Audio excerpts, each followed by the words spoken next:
सर्वांना नमस्कार. आता एप्रिलचा दुसरा पंधरवडा सुरू होतो आहे. मागील काही दिवसापासून राज्याच्या सर्वच भागामध्ये, सातारा जिल्ह्याच्याही पूर्व भागामध्ये, सातारा शहरामध्ये तापमान 40 डिग्री सेल्सिअसपेक्षा वाढलेलं दिसून येतं आहे.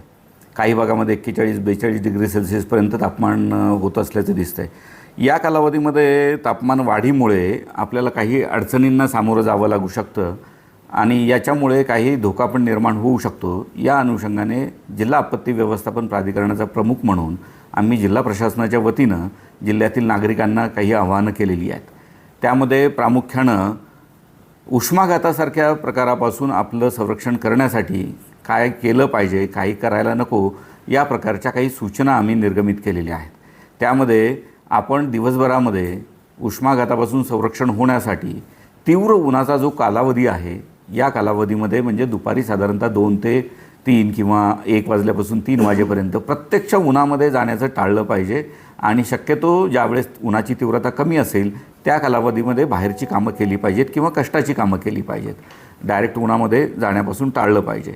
परंतु जर आपल्याला उन्हामध्ये जाणं आवश्यक असेल तर अशा वेळेस शरीरामध्ये पाण्याचं प्रमाण हे कायम राहील यासाठी आपण सतत पाणी पिलं पाहिजे किंवा जी पारंपरिक शीतपेये आहेत, कैरीचं पण असेल किंवा थंड ताक असेल किंवा लिंबू सरबत असेल, ही पारंपरिक शीतपेये आपण वापरली पाहिजेत. त्याचबरोबर आपण कपडे घालण्याबद्दल कपडे म्हणजे कुठल्या प्रकारचे घातले पाहिजेत याचं पथ्य पाळलं पाहिजे. घट्ट किंवा जाड कपडे टाळून आपण सुती, पांढरे आणि जेणेकरून त्वचेला ब्रिदिंग होईल किंवा हवा खेळती राहील अशा पद्धतीचे कपडे वापरले पाहिजेत.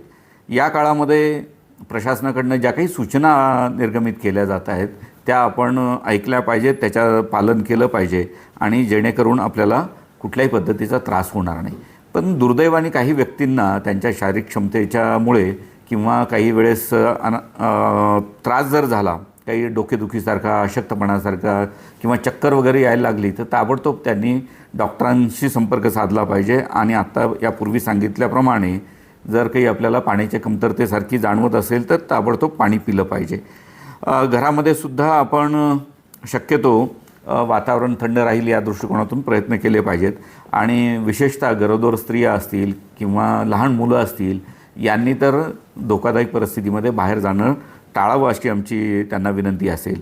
या काळामध्ये, उष्णतेच्या काळामध्ये चहा, कॉफी किंवा इतर कार्बोनेटेड ड्रिंक्स, ज्याला आपण थंड पेय म्हणतो बोलीभाषेमध्ये, पण कार्बोनेटेड ड्रिंक्स म्हणजे जे आर्टिफिशियली तयार केलेले असतात आणि ज्याच्यामध्ये कार्बन डायऑक्साईडचं प्रमाण जास्त असतं, अशी पेय पिऊ नयेत. त्याच्याऐवजी आपली पारंपरिक पेय आपण पिली पाहिजेत आणि श्रमाची कामं शक्यतो उष्णतेच्या कालावधीमध्ये टाळावी. त्याऐवजी सकाळी अर्ली इन द मॉर्निंग किंवा सायंकाळी ही कामं आपण उरकली पाहिजेत. एवढंच मी प्रशासनाच्या वतीने सांगतो आणि या कालावधीमध्ये मला खात्री आहे की सातारा जिल्ह्यातील सर्व नागरिक आपल्या स्वतःचं, आपल्या कुटुंबियाचं, सर्वांचं संरक्षण करण्यासाठी दिलेल्या सूचनांचं पालन करतील. धन्यवाद.